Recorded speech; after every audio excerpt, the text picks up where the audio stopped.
Hello everyone, welcome to round table study. तो देखो जी, जल्दी से देख लेते हैं। हमने इसके पहले जो भी हमने थ्योरी हमने जो करी ना, हमने जो बेसिकली हमने जो भी 3 डिफरेंट टाइप की हमने जो सर्किट करी है, तो उससे रिलेटेड हम लोग जो है कुछ सिंपल से न्यूमेरिकल्स को देख लेते हैं। ठीक है, तो न्यूमेरिकल देखने से पहले जो है जल्दी से हम लोग देखो एक क्विक हम एक रिवीजन कर लेते हैं कि हमने अभी तक क्या पढ़ा। ठीक है ना, यहाँ से हमारा जो मेन टॉपिक स्टार्ट हुआ पिछले वाले लेक्चर से हमने पढ़ा कि अगर हमारे सर्किट में केवल क्या हो, रेजिस्टेंस हो, तो उस केस में हमने देखा कि हमारी जो मतलब हमने ये देखा था क्या, देखो करंट और वोल्टेज है ना। रेजिस्टेंस केवल जब हमारे पास सर्किट में कि जब केवल रेजिस्टेंस होता था तो उसके इसमें हमने देखा कि हमारी जो करंट है और हमारा जो वोल्टेज है वो दोनों आपस में सेम फेज में है। ठीक है, सेम फेज में। ओके, अच्छा, फिर दूसरा हमने फिर देखा कि जब हमारे सर्किट में केवल और केवल क्या हो, इंडक्टर आ गया था। तो इंडक्टर के केस में हमने देखा था कि हमारी जो वोल्टेज है वो करंट से 90 डिग्री लीड कर रही थी। करंट से 90 डिग्री क्या कर रही थी, लीड कर रही थी। कौन, ये हमारी लीड करी थी क्या, वोल्टेज है ना। और करंट हमारा 90 डिग्री आप ये कह सकते लैग कर रहा था। दूसरा केस फिर हमने देखा था, नेक्स्ट केस हमने ये देखा था कि जो हमारी सर्किट में केवल क्या हो, हमने कहा था कि ये कैपेसिटेंस और हाँ केवल कैपेसिटेंस हो, तो उस केस हमने कहा था कि अब हमारी जो करंट होगी वो वोल्टेज से क्या करेगी, 90 डिग्री लीड करेगी, है ना, या फिर वोल्टेज हमारी जो होगी वो करंट से 90 डिग्री लैग करेगी। तो ये हमने 3 बातें देखी थी। तो जल्दी से देखो जो है ना, हम उनके जो है कुछ फॉर्मूले जल्दी से देख लेते हैं। ठीक है, और उन फॉर्मूले की बेसिस पे हम कुछ न्यूमेरिकल्स देख लेते हैं, बाकी आप खुद से लगाओगे। ओके, बट बेसिक तो समझ लेते हैं, है ना। देखो, तो जल्दी से हम जो है कुछ फॉर्मूले को यहाँ पर लिख देते हैं, आप उन सभी फॉर्मूले को नोट डाउन कर लेना। देखो जी, ये आपका जो है जब हमने कहा कि हमारे पास जब सर्किट में क्या हो, केवल और केवल इंडक्टर हो, तो उस केस में हमें क्या मिला था, हमने एक टर्म यूज किया था इंडक्टेंस, है ना। दैट इज इंडक्टिव रिएक्टेंस हमने कहा था। तो inductive reactance that is XL, XL is equal to omega L, और ये सारी चीजें 2 पाई एफ एल है ना, ओमेगा की वैल्यू 2 पाई एफ होती है। Similarly current amplitude that is I not, means हमारी जो मैक्सिमम करंट है वो हमें कितनी मिलेगी, तो वही सेम हमने फॉर्मुला अप्लाई कर दिया क्या, वोल्टेज अपॉन, देखो अब हमारा क्या था, जो भी हमारा रिएक्टेंस है, रिएक्टेंस का मतलब कि जो भी हमारी रेजिस्टेंस है, जस्ट लाइक ये रेजिस्टेंस की तरह हमने बताया था कि आपको ये एक्ट करती है, इसकी भी यूनिट जो होती है ओम होती है ना, या फिर एक्सएल की वैल्यू रख लो ओमेगा एल। उसके बाद फिर हमने देखा इफेक्टिव करंट, इसको हम आर आई मतलब आर एम एस हम बोलते हैं ना, effective current, effective voltage that is I R M S या वी आर एम एस। तो effective current that means I R M S is equal to E R M S upon XL. XL को हम यहाँ पे use कर रहे हैं as a resistance की तरह। ठीक है ना, तो हम रेजिस्टेंस ना बोल करके, जब हमारे सर्किट में केवल अगर इंडक्टर है तो हम रेजिस्टेंस ना बोल करके क्या बोलेंगे, हम बोलेंगे उसको inductive reactance. Okay, inductive reactance ना। फिर हमने देखा कि अगर हमारे पास सर्किट में क्या हो, अगर हमारे सर्किट में केवल कैपेसिटर हो, ठीक है, एक कैपेसिटेंस उसकी उस कैपेसिटर की कुछ अगर कैपेसिटेंस होगी, कैपेसिटेंस याद करो उसी, तो हमने क्या कहा, हमने कहा कि भाई उसका अब हम क्या, अगर उसके थ्रू जो भी रेजिस्टेंस क्रिएट होगा तो हमने उसको रेजिस्टेंस ना बोल करके हमने बोल दिया क्या, हमने बोल दिया कैपेसिटिव रिएक्टेंस। वहां पे हमने बोला था इंडक्टिव रिएक्टेंस, यहाँ पर हमने बोल दिया कैपेसिटिव रिएक्टेंस। ठीक है, तो एक्स इज इक्वल टू 1/ओमेगा सी, ये भी हमने देखा था इसके जस्ट पिछले वाले लेक्चर में, 1/2 पाई एफ सी। उसके बाद हमने देखा करंट एम्पलीट्यूड, ठीक है, that means maximum current I naught is equal to E naught upon X C, या 1/ओमेगा सी, ओमेगा सी को फिर से ऊपर भेज सकते हो, है ना। तो हमारा जो इक्वेशन मिला था। ओके, नाउ हम बात करते हैं अगर इफेक्टिव करंट की, तो I R M S is equal to same वही ऐसा ही इसकी तरह, है ना। तो E R M S upon X C. अब इसके बेसिस पे हम क्या करने वाले हैं, कुछ जो है अपने न्यूमेरिकल्स जल्दी से देख लेने वाले हैं। ओके, देखो उसके बाद अब अपनी जो आपके पास जो भी रेफरेंस बुक है आप उससे ट्राई करोगे, या फिर हम ग्रुप में जो है क्वेश्चंस को डाल देंगे, आप वहां से जो है अपना लगाओगे। देखो चलो लगाते हैं, न्यूमेरिकल्स पर आते हैं। देखो जब बस इस क्वेश्चन में देखो करना क्या होता है ना, जितने भी आने वाले क्वेश्चन है ना, जो भी अभी नेक्स्ट टॉपिक में भी हमारे जितने भी क्वेश्चन आएंगे उन सभी में एक चीज कॉमन होती है क्या, बस आपको सिंपल कैलकुलेशन करने बहुत अच्छे तरीके से आना चाहिए। अगर आपका कैलकुलेशन बड़ा अच्छा है, ठीक है, तो आपको इस समय कोई भी प्रॉब्लम होने वाली नहीं है। देखो सिंपल सा क्वेश्चन है, कह रहा है कि acquire has inductor of 1 Henry. Okay, तो ये क्या दे दिया, 1 हेनरी का मतलब आपको क्या समझ में आता है, आपको समझ में आ रहा है ये आपका क्या गिवन है, ये आपका गिवन है एल, है ना। ओके, कितना दिया है, 1 हेनरी दे दिया है। फिर कह रहा है कि पहला पहला देखो फर्स्ट क्या पार्ट पूछ रहा है, कह रहा है कि at what frequency will it have a resistance of 3142 ohm. Okay, कह रहा है कि at what frequency, that means आपसे ये एफ पूछ लिया, ठीक है। और उस केस में आपकी जो ना देखो रेजिस्टेंस दे दी गई है, तो अब कह रहा है कि इंडक्टेंस है, तो इंडक्टेंस में अगर हम रेजिस्टेंस को रिप्रेजेंट करते हैं तो हम आर तो लिखेंगे नहीं, क्या लिखेंगे, हम लिखेंगे एक्सएल। आगे बात समझ में, दैट इज ये एक्सएल दिया है, बस इतनी बात आपको ध्यान रखनी है, ठीक है ना। देखो मैं फिर से बता रहा हूँ, मैंने आपसे कहा कि अगर सर्किट में अगर आपके पास क्या इंडक्टर है, तो इंडक्टर की क्या होगी, एक रेजिस्टेंस होगी, तो उस रेजिस्टेंस को हम आर से ना रिप्रेजेंट करके हम किसे रिप्रेजेंट कर रहे हैं, एक्सएल से। बस इतनी से मेरी बात समझो, इंडक्टेंस है दैट इज एक्सएल, ठीक है ना, यहाँ पे आर मत कर लेना। तो एक्सएल इज इक्वल टू कितना हो जाएगा, 3142 ओम। अब आपसे पूछा क्या, कह रहा है कि फ्रीक्वेंसी आपसे पूछ रहा है, तो एज वी नो हम जानते हैं since XL is equal to क्या होता है, एक्सएल इज इक्वल टू होता है ओमेगा एल, ठीक है, याद करो, और ओमेगा इज इक्वल टू क्या होता है, 2 पाई एफ इंटू एल। तो आपसे ये एफ पूछ रहा है, सो एफ इज इक्वल टू कितना हो जाएगा, तो ये हो जाएगा आपके पास एक्सएल अपॉन 2 पाई एल। बस वैल्यू रख करके सॉल्व कर लेनी है, 3142 अपॉन 2 इंटू 3.14 इंटू एल की वैल्यू देखो कितनी है, 1। इसको आप सॉल्व करोगे तो आइए आपका आएगा 500 हर्ट्ज। बस सिंपल, मैंने आपसे क्या कहा, कैलकुलेशन कैसे करना है, सिंपल, आप इसको पहले मल्टीप्लाई करोगे, देन आप इसको क्या करोगे, डिवाइड करोगे। हाँ, अगर डायरेक्टली अगर कट जाता है, कंप्लीटली कटता है, फिर से हम बोल रहे हैं कंप्लीटली अगर कटता है ना, जैसे ये और ये आप उसमें कंप्लीटली कट जाएंगे, कैंसिल आउट हो जाएंगे, तो आप इसको पहले कट कर सकते हो। हाँ, अगर कंप्लीटली नहीं कटेगा तो फिर डिवाइड मत करना, ठीक है। क्या करेंगे, इसको आप मल्टीप्लाई करके इसको इसके साथ डिवाइड कर देंगे, तो ये आएगा आपका जो है वो 500 हर्ट्ज आ जाएगा। फ्रीक्वेंसी भाई, फ्रीक्वेंसी किसमें होती है, हर्ट्ज में होती है। अब देखो कह रहा है कि नेक्स्ट आपका ये जो पार्ट पूछ रहा है, कह रहा है कि what should be the capacity of capacitor. Okay, capacity of capacitor which has the same reactance. अब बात समझो, अब यहाँ पे सेकेंड वाला जो पार्ट है ना, सेकेंड वाले पार्ट में कह रहा है कि अब इस इंडक्टर की जगह, ठीक है, कोई एक कैपेसिटर आ गया। ओके, तो कैपेसिटर आ गया, दैट मीन्स उसकी कोई एक कैपेसिटेंस होगी। तो कह रहा है कि what should be the capacity. Okay okay, देखो तुम लोग कहाँ थे, हम लोग थे बात कर रहे थे कैपेसिटेंस की, ठीक है। तो हमने कहा सर कैपेसिटेंस पूछ रहा है, ओके, दैट मीन्स आपसे ये साफ साफ सी पूछ रहा है, what should be the capacity of capacitor, that means capacitance आपसे पूछ रहा है which has the same reactance. अब कह रहा है कि सेम रिएक्टेंस, दैट मीन्स अब उस एल की जगह क्या लगा दिया, सी लगा दिया। ओके, तो देखो अब जब सेम रिएक्टेंस बोला तो याद करो रिएक्टेंस दैट मीन्स एक्स सी, ठीक है, और एक्स इज इक्वल टू आपका ये कह रहा है सेम रिएक्टेंस है, दैट मीन्स 3142 ओम, है ना। अच्छा, तो आपसे जो है आपसे सी पूछ रहा है, तो एज वी नो, फिर से सेम वही formula as we know, X is equal to क्या होता है, 1 अपॉन ओमेगा सी, यही तो होता है 1 अपॉन ओमेगा इंटू सी। तो 1 अपॉन ओमेगा की वैल्यू रख लो 2 पाई एफ इंटू सी। अब यहाँ से आप सी निकाल लो, तो सी इज इक्वल टू क्या हो जाएगा भाई, सी इज इक्वल टू हो जाएगा आपके पास 1 अपॉन एक्स सी और इंटू इंटू 2 पाई एफ, यही तो होगा। चलो वैल्यू रख देते हैं। सो फाइनली देखो कितना हो जाएगा आपके पास,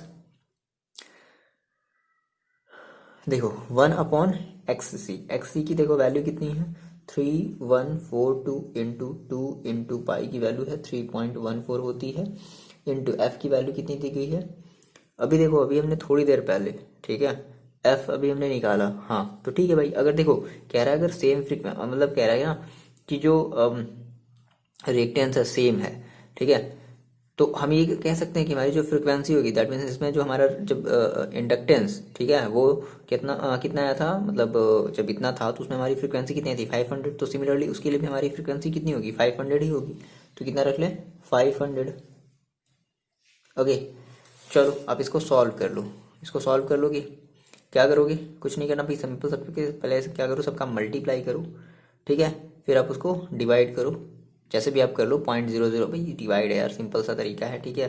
कोशिश करो आप ट्राई करने की, ठीक है ना, मतलब अब हम इसमें क्या ही बोले।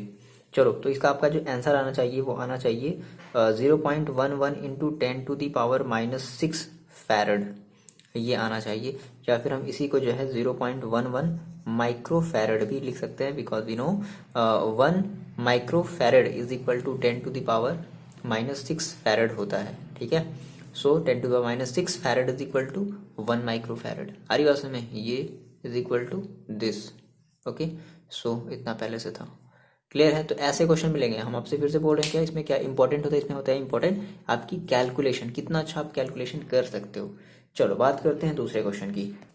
देखो जी, ये आपका जो है क्वेश्चन नंबर 2 है। सबसे पहले आप इस क्वेश्चन को अपनी कॉपी में लिख लो, ठीक है। और ये हम जितने भी क्वेश्चन बता रहे हैं वो प्रीवियस ईयर में आए हुए हैं, भले उनकी डेट जो है वो काफ़ी थोड़ी ही पुरानी है, ओके, बट ये आए हैं और ये मे भी आगे भी रिपीट किए हुए होंगे, क्योंकि इसकी नई बुक जो है वो थोड़ी सी मेरे पास नहीं है। ओके, देखो तो ये कह रहा है कि 1.5 micro farad, okay, capacitor is connected to a 220 volt 50 hertz source. Okay, ठीक है। तो 220 वोल्ट का मतलब आप क्या समझ रहे हो, दैट मीन्स ये आपकी ERMS दे दी गई है, है ना, और 50 हर्ट्ज दैट मीन्स ये आपकी फ्रीक्वेंसी दे दी गई है। Find the capacitive reactance that is आपसे एक्ससी पूछ लिया, ठीक है, एंड करंट। ओके, तो आपसे करंट दैट इज आपसे आईआरएमएस भी पूछ रहा है। अच्छा, करंट में देखो दो चीजें पूछ रहा है, RMS and peak, that is IRMS पूछ रहा है, और आई पीक, आई पीक का मतलब आई नॉट, जिसको हम आई जीरो से भी रिप्रेजेंट करते थे इन circuit. If the frequency is doubled, फिर दूसरा पार्ट ये बोल रहा है कि अगर हम फ्रीक्वेंसी को जस्ट डबल कर दें तो what happen to the capacitive reactance and the current. तो ठीक है, इन दोनों पर क्या इफेक्ट पड़ेगा। चलो, हमने कहा सर सबसे पहले हम बात करते हैं कि गिवन क्या है।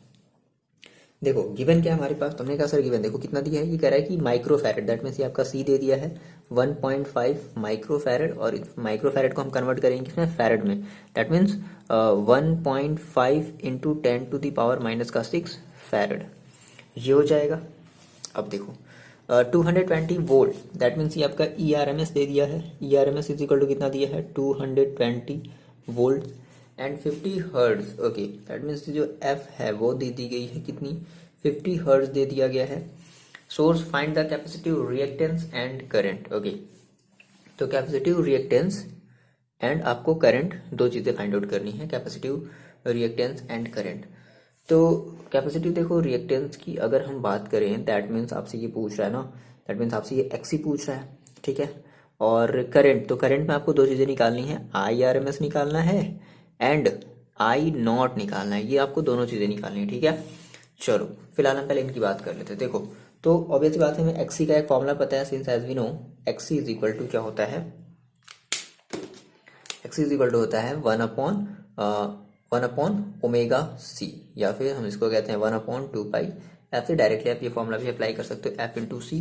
तो यहाँ से आप अगर जो है सबकी वैल्यू रख लो, देखो हमें पता है 1/2 इंटू पाई की वैल्यू 3.14, सॉल्व कर लोगे, एफ की वैल्यू देखो कितनी है, चलो वीडियो पॉज करके आप सॉल्व करो, इंटू सी की वैल्यू देखो कितनी है 1.5 इंटू 10⁻⁻6। ओके, 50 इंटू 200 3.14, ठीक है। आप इसको सॉल्व करोगे तो ये आपका कितना आएगा, चलो सॉल्व करके आप वीडियो पॉज करके जल्दी देखो करो, कितना है कितना है कितना है, देखो कितना आना चाहिए 212। एक्सी है तो इसकी यूनिट क्या होगी, ओम। आ रहा है ना, इतना इतना आना चाहिए ना भाई, ठीक है, सही हुआ है ना, चेक कर लेना, आप कमेंट करके बताओगे, ठीक है। चलो 212 ओम। नाउ अगर देखो हम बात करते हैं अपने किसकी, फिर वो ये हमसे बोल रहा है कि हमें आई आर एम एस और आई नॉट फाइंड आउट करना है। देखो यार, आई आर एम एस अभी हमने आपको फॉर्मूला बताया, ठीक है, इसी इसी इसी इन्हीं सब चीज़ों के लिए तुमने कहा sir I R M S is equal to, देखो कितना हो जाएगा, हम ये कहेंगे E R M S upon X C, ये हमें फॉर्मूला पता है। चलो तो ई आर एम एस की भी हमें देखो वैल्यू पता है, कहाँ है E R M S, E R M S देखो कहाँ है, ये है 220 वोल्ट अपॉन एक्स सी, देखो कितना है 212, इसको आप सॉल्व करोगे तो 1.04 एम्पियर के आसपास आएगा। नाउ अब आपसे कह रहा है कि आपको आई नॉट निकालना है, आई नॉट देखो, तो आई नॉट का हम फॉर्मूला जानते हैं, आई नॉट और आई आर एम एस में एक रिलेशन होता था, क्या होता था, √2 आई आर एम एस, ये तो था, I naught is equal to √2 I R M S, याद आया।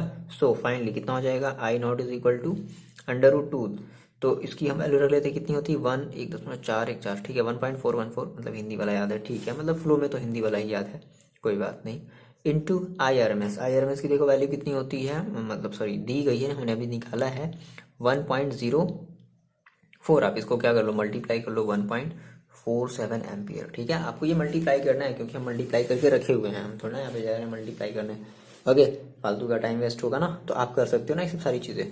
चलो तो आपने ये चीज़ें निकाल ली ना, आपसे देखो दो चीज़ और पूछ रहा है, कह रहा है कि इफ फ्रिक्वेंसी इज डबल्ड, अगर हम फ्रिक्वेंसी को जस्ट डबल कर देते हैं then what will happen to the capacitive reactance. Okay, तो बात समझो, अब हमने कहा कि सर अगर हम अपनी फ्रीक्वेंसी को जस्ट डबल कर दें तो एज वी नो हम जानते हैं, हमें एक रिलेशन पता है, एक्सी देखो क्या होता है, एक्सी जो होता है ना वो 1/f के इनवर्सली प्रोपोर्शनल होता है, ऐसे कह सकते हैं कि XC is inversely proportional to F, या F C is directly proportional to 1/f। That means अगर हम फ्रिक्वेंसी को डबल करेंगे तो ये कितना होगा, अब ऐसी बात है, अगर आप इसे बढ़ाओगे तो ये घटेगा, अगर आप इसे डबल करोगे तो ये हाफ हो जाएगा, आ रही बात समझ में ना। तो ठीक है ना, तो आप ये लिखोगे कि फ्रॉम दिस रिलेशन, ठीक है, इफ फ्रिक्वेंसी इज इंक्रीज या फिर if frequency is doubled then capacitive reactance will be half. आ रही बात समझ में, कैपेसिटिव रिएक्टेंस कितना हो जाएगा, हाफ हो जाएगा, यार समझ में आ रही ना बात, डबल किया तो ये हाफ होगा, होगा ना। बता दिया जाए कैसे होगा। देखो मेरे कर लोगे हैं, ठीक है आगे बढ़ते हैं। ओके ये कर लोगे ना, चलो। अच्छा फिर कह रहे हैं कि बताओ करंट पर क्या इफेक्ट पड़ेगा। अच्छा तो देखो करंट पर कैसे इफेक्ट पड़ेगा, तो एक्सी की वैल्यू कितनी होती है, एक्सी की वैल्यू होती है एक minute X C is equal to, देखो हम क्या रख सकते हैं, एक्सी इज इक्वल टू, यहाँ से देखो इस एक्सी की जगह हम क्या रख सकते हैं, इस एक्सी की जगह हम रख सकते हैं क्या, E R M S upon I R M S, बोलो ये रख सकते हैं, is directly proportional to 1/f। अब देखो अच्छा देखो ये इसको ऊपर ले जाओ तो ये भी ऊपर चला जाएगा, that means I R M S और एफ में कैसा रिलेशन है, डायरेक्टली प्रोपोर्शनल है। तो बात समझो, आई आर एम एस में और एफ में कैसा रिलेशन है, डायरेक्टली प्रोपोर्शनल है। तो अगर आप एफ को डबल करोगे तो आपकी करंट भी क्या होगी, आपकी I R M S value भी क्या होगी, मतलब आपका जो करंट है वो भी क्या होगा, जस्ट डबल होगा। लिख लोगे आगे बात समझ में। तो कहाँ से, यहाँ से ही आपको बातें जो हैं वो पता चल जाएंगी कि फ्रीक्वेंसी बढ़ाएंगे तो क्या इफेक्ट पड़ेगा। तो ये सब है ना जो आपके थोड़े से ट्रिकी क्वेश्चन है, मतलब हम ये सब चीज़ें पढ़े हैं बट एक बार इसको लगाने की जरूरत होती ही होती है। चलो ये क्वेश्चन नंबर सेकंड समझ में आया, बढ़िया सा क्वेश्चन है, ये एग्जाम में आया हुआ है कई बार। now हम बात करते हैं अपने क्वेश्चन नंबर थर्ड की। देखो बच्ची ये है आपका क्वेश्चन नंबर थर्ड, ठीक है। तो सबसे पहले आप इस क्वेश्चन को अपनी कॉपी में लिख लो और देखो समझते हैं, बहुत ही आसान सा बहुत ही प्यारा सा क्वेश्चन है। क्या कह रहा है कि a capacitor of 1 microfarad, okay. तो ये आपकी जो है एक कैपेसिटर है जिसकी जो है कैपेसिटेंस दे दी गई है, कितनी दे दी गई है, that means C is equal to दे दिया गया है 1 माइक्रोफैरड। तो हम इसको कन्वर्ट कर लेते हैं, ये हो जाएगा 1 इंटू 10⁻⁻⁶ माइक्रोफैरड, या फिर आप केवल 10⁻⁻⁶ माइक्रोफैरड भी बोल सकते हो, okay. Connected to AC source of EMF, okay. देखो अब यहाँ पे एक ईएमएफ दिया गया, ये ईएमएफ जो है ना वो इक्वेशन के फॉर्म में दे दिया गया है, कितना है, बहुत ही आसान, ई इज इक्वल टू कितना दिया गया है 250 और साइन 100πt ये दिया गया है। कह रहा है कि write an equation for an instantaneous current, okay. तो आपको एक इक्वेशन लिखना है इंस्टेंटेनियस करंट का। मैंने आपको बताया इंस्टेंटेनियस करंट मींस आई, देखो मैंने आपको तीन चीजें बताई थी, एक होता है आई, एक होता है आई नॉट और एक होता है आई आर एम एस होता है, ठीक है। तो इस आई को हम लोग बोलते हैं इंस्टेंटेनियस करंट, इसको हम लोग बोलते हैं पीक वैल्यू और इसको हम लोग आर एम एस वैल्यू बोलते हैं। जो हमारे घरों में आती है वो हमारी आर एम एस वैल्यू होती है, मैंने आपको बताया। तो 250 साइन पाई टी। अब कह रहा है कि write an equation for an instantaneous current, that means आपको इसका, दैट मीन्स आपको ये वाला फॉर्मूला लिखना है, I is equal to I naught sine omega T, याद है। तो मैं कुछ इस तरीके से लिखना है। तो अगर देखो जब आप लिखते हो I is equal to I naught sine omega T, but इसको लिखने से पहले आपको यहाँ पर एक बात ध्यान देनी है, क्या, देखो बात समझो। आप कहते हो कि सिंपल, अगर आप ये कह रहे हैं ना कि write an equation for instantaneous current, that means आपने कहा sir I is equal to हमें करना है I naught sine omega t, क्या सर यही करना है, बिल्कुल यही करना है, लेकिन यहाँ पे आपको थोड़ा सा चेंजेस करना है। और वो चेंजेस देखो होंगी क्या, मेरी बात समझना, वो चेंजेस देखो क्या होंगी। अब थोड़ा सा आप यहाँ पे ये समझो कि आपकी ये जो क्वेश्चन दी गई, इस क्वेश्चन में क्या है, कैपेसिटर है, दैट मीन्स कैपेसिटेंस है। तो कैपेसिटर जब होता था किसी भी सर्किट में तो उसमें करंट और वोल्टेज में क्या होता था, क्या कौन जो है लीड करता था, कौन लैग करता था, आप याद करो। तो उस केस में हम कहते थे सर हमारी जो करंट है वो लीड करती थी 90 डिग्री, ठीक है, बाई वोल्टेज, है ना, वोल्टेज से हमारी जो करंट है वो 90 डिग्री लीड करती थी। तो अब इसके केस में ये ना हो करके क्या हो जाएगा भाई, आई इज इक्वल टू हो जाएगा I naught sine omega T plus pi by 2, बस यही हो जाएगा आपका आंसर। लेकिन अब इसमें आपको आई नॉट की वैल्यू चाहिए, इसमें आपको जो है ओमेगा की वैल्यू चाहिए, टी के तो जगह हम टी ही रखेंगे, आरी बात ना। तो ये सारी वैल्यू चाहिए ना, पहले तो ये क्लियर करो, ये ना रखेंगे, ये क्यों रखेंगे, पहले क्लियर करो। ये हम कब रखेंगे, हमारी केवल और केवल रजिस्टिव सर्किट होती, मतलब केवल एक रजिस्टेंस होता उस सर्किट में, तब हम क्या कहते थे ना कि हमारी जो वोल्टेज और करंट हमारी सेम फेज में होती थी। बट जब हमारे पास अगर एक ऐसा सर्किट मिला था जिसमें हमारी कैपेसिटेंस थी, तो कैपेसिटेंस के केस में हमने ये देखा था कि हमारी जो करंट होती है वो वोल्टेज से 90 डिग्री लीड करती है ना। तो आपको ये वाला फॉर्मूला अप्लाई करना, पहली बात समझ में आई कि ये नहीं अप्लाई करके ये हम अप्लाई क्यों कर रहे हैं, रीजन क्या है इसके पीछे का। दूसरी चीज देखो, अब हमें यहाँ से आई नॉट चाहिए, यहाँ से हमें ओमेगा टी चाहिए, कर कोई बात नहीं। देखो हम यहाँ से क्या करते हैं, कंपेरिजन करते हैं। तो हमने सर इसका कंपेरिजन किया तो हमें देखो एज वी नो, हमें देखो जानते हैं क्या ई इज इक्वल टू क्या होता है, E naught normal sine omega T ये होता है। तो E naught sine omega T, तो देखो ई नॉट की वैल्यू देखो कितनी है, यानी कि आपने कहा सर ई नॉट जो है वो आपके पास कितना है 250 वोल्ट ये है। अच्छा अब देखो यहाँ से फिर कंपेरिजन करो omega t, sine omega t है ना, साइन ओमेगा टी। तो साइन ओमेगा टी का देखो मतलब क्या है, omega t, that means omega t is equal to देखो कितना दिया गया है 100π टी से टी कैंसिल आउट हो गया, तो ओमेगा इज इक्वल टू कितना बचा आपके पास 100π रेडियन, ठीक है। और पर सेकेंड। ओके ठीक है, पर सेकेंड होगा ना। चलो तो आपने ओमेगा की वैल्यू निकाल ली, आपके पास जो है ई की is equal to E naught, sorry E naught की वैल्यू है। आपको चाहिए क्या, आपको चाहिए आई नॉट चाहिए ना। तो आई नॉट का देखो फॉर्मूला क्या हो जाएगा। देखो अगर आपको याद होगा तो आप इस चीज को ये भी ऐसे भी लिखते थे कि यहाँ पे हमने जो आई नॉट हमने जो माना होता था ना, इस आई नॉट का मतलब क्या होता था, इस आई नॉट का मतलब होता था ओमेगा सी और ई नॉट। याद आया, ई नॉट ओमेगा सी, यही तो करते थे, ई नॉट ओमेगा सी और sign omega T plus pi by two, यही तो करते थे। और इसी को हम कुछ इस तरीके से लिख देते थे क्या, कि ई नॉट अपॉन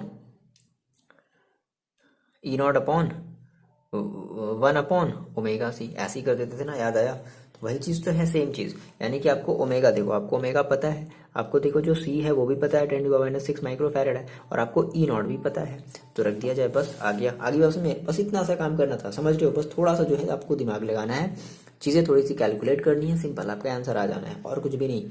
ठीक है, चलो तो आप प्रैक्टिस करोगे। देखो हम इसको रख लेते हैं, आप कर लो वीडियो को पॉज करके। आई इज इक्वल टू कितना हो जाएगा, आई दैट मीन्स, चलो आई नॉट की हम वैल्यू रख लेते हैं क्या, ओमेगा। ओमेगा की देखो वैल्यू कितनी है, ओमेगा की वैल्यू है 100 पाई इंटू सी की वैल्यू देखो कितनी है, सी की वैल्यू है 10⁻⁻⁶ और इंटू ई नॉट की वैल्यू है 250। ठीक है, और साइन ओमेगा टी, ओमेगा का मतलब कितना हो गया भाई, 100 पाई इंटू टी और प्लस पाई बाई 2। इसको थोड़ा सॉल्व कर लो। सो आई इज इक्वल टू कितना हो जाएगा, 100 पाई की वैल्यू आप रखोगे 3.14, सॉल्व कर लो। ठीक है, तो ये देखो आपको आना चाहिए, ये आपका आना चाहिए 0.0786। ठीक है, और ये ओवरऑल हम बता रहे हैं, पूरा सॉल्व करके बता रहे हैं ना। और into sine 100 pi T plus pi by T, इसको ऐसे ही छोड़ दो, जाने दो। ठीक है, चलो तो ये हमारा क्या आ जाएगा, ये हमारा मिल जाएगा आई इज इक्वल टू 0. ये हमारा इक्वेशन था, साफ साफ पूछा था ना equation. Okay, write an equation for an instantaneous current. Okay, that means ये आपसे ये पूछ लिया। फिर कह रहा है कि and through the circuit and give reading of AC ammeter. Okay, आपको फिर उसकी रीडिंग भी देनी है। तो रीडिंग का मतलब देखो क्या होता है, रीडिंग का मतलब कि हम जो करंट हमारे घर में जो आ रही है, दैट मीन्स हमने कहा सर IRMS वाली वैल्यू हमें, रीडिंग का मतलब IRMS। ठीक है, याद रखोगे। तो IRMS इज इक्वल टू देखो क्या हो जाएगा, IRMS इज इक्वल टू क्या होता है, तो एज वी नो ये हमारे पास होता है आई नॉट अपॉन √2, और √2 की हमने 1/√2 को हमने जब सॉल्व किया तो मिला था 0.707 इंटू आई नॉट, बोलो यही तो मिला था। और देखो कंपैरिजन करो, I is equal to I naught sine omega t, I is equal to I naught sine omega t, और इस आई नॉट की वैल्यू देखो कितनी है, तो इस आई नॉट की वैल्यू है 0.707 इंटू आई नॉट की वैल्यू कितनी है 0.0786, मल्टीप्लाई कर लो, कर लेना चाहिए आपको। तो ये आपका आ जाएगा, ये आपका आ जाएगा, मल्टीप्लाई करना पड़ेगा यहाँ पे, मैंने मल्टीप्लाई नहीं किया है। ओके एक मिनट, देखो ये आपका आएगा 0.0555 इस तरीके से करके आएगा। ठीक है, तो ये आपका जो है फाइनल आई आपने वैल्यू निकाली, तो इसका यूनिट क्या हो जाएगा, एम्पियर, इसकी यूनिट हो जाएगी एम्पियर। तो ये आपका जो है आंसर आना चाहिए, आई होप। ठीक है, तो इतने क्वेश्चन जो है आपको समझ में आएंगे, ऐसे ही सारे के सारे क्वेश्चन हैं, आप जो है लगाओ उन सारे के सारे क्वेश्चन को। ठीक है, चलो मिलते हैं आपसे नेक्स्ट वीडियो में, पढ़ाई करते रहो, अपना ख्याल रखो।